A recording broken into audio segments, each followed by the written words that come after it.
मुख्यमंत्री लाडकी बहीण योजनेच्या अंतर्गत आपण 21 वर्षापासून तर 65 वर्षापर्यंतच्या आमच्या ज्या महिला आहेत यांना महिन्याला 1500 रुपये त्यांच्या खात्यामध्ये देण्याचा निर्णय केला। मला सांगताना आनंद वाटतो, आपण परवापासून पैसे टाकणं सुरू केलं आहे।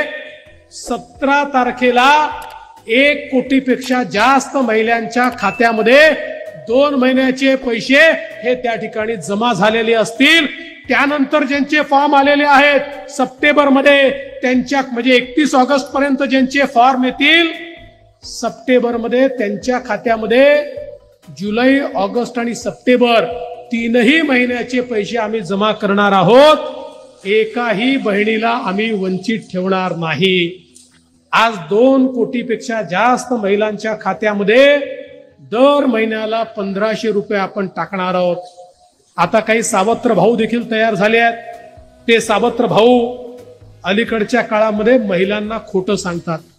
पहिल्यांदा तर यांनी प्रयत्न केला, हे कोर्टामध्ये गेले, हे काँग्रेसचे लोक कोर्टामध्ये गेले आणि कोर्टाला सांगितलं ही योजना बंद करा, दुसरे कामं केले पाहिजे, त्या कामांकरता पैसा पुरणार नाही, लाडकी बहीण योजना बंद करा।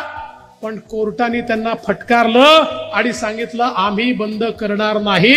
काँग्रेसवाल्यांची याचिका कोर्टाने फेटाळली, त्यांचे प्रयत्न या ठिकाणी तोकडे पडले। मग सांगितलं म्हणाले 3च महिन्याकरता पैसे आहेत। आम्ही त्या ठिकाणी बजेटच त्यांना दाखवलं।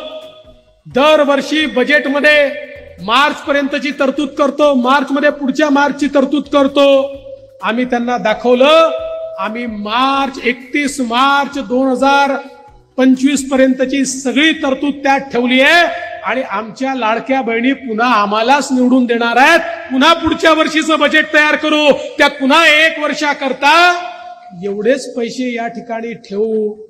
पण तुम्ही एक गोष्ट लक्षात ठेवा, हे ज्या प्रकारे या योजनेचा विरोध करतायत आमच्या लाडक्या बहिणींनो, चुकून दुर्दैवाने हे जर सत्तेवर आले, जसं मागच्या वेळेस उद्धव ठाकरेजींच्या नेतृत्वात काँग्रेस, राष्ट्रवादी काँग्रेस आणि उद्धवजी सरकारमध्ये आले, महाविकास आघाडीचं सरकार आलं। महाविकास आघाडीने पहिलं काम काय केलं, मी ज्यावेळेस मुख्यमंत्री होतो त्यावेळेस सुरू केलेल्या सगळ्या योजना त्यांनी बंद केल्या। एकही योजना नाही, जलयुक्त शिवारपासनं तर शेतकऱ्यांपर्यंत जेवढ्या योजना तयार केल्या होत्या सगळ्या योजना त्यांनी बंद केल्या। त्यामुळे हे सावत्र भाऊ जर चुकून आले तर लाडकी बहीण योजना देखील हे बंद करतील। पण त्यांना ती लाडकी बहीण योजना बंद करण्याची संधी आमच्या लाडक्या बहिणी देणार नाहीत।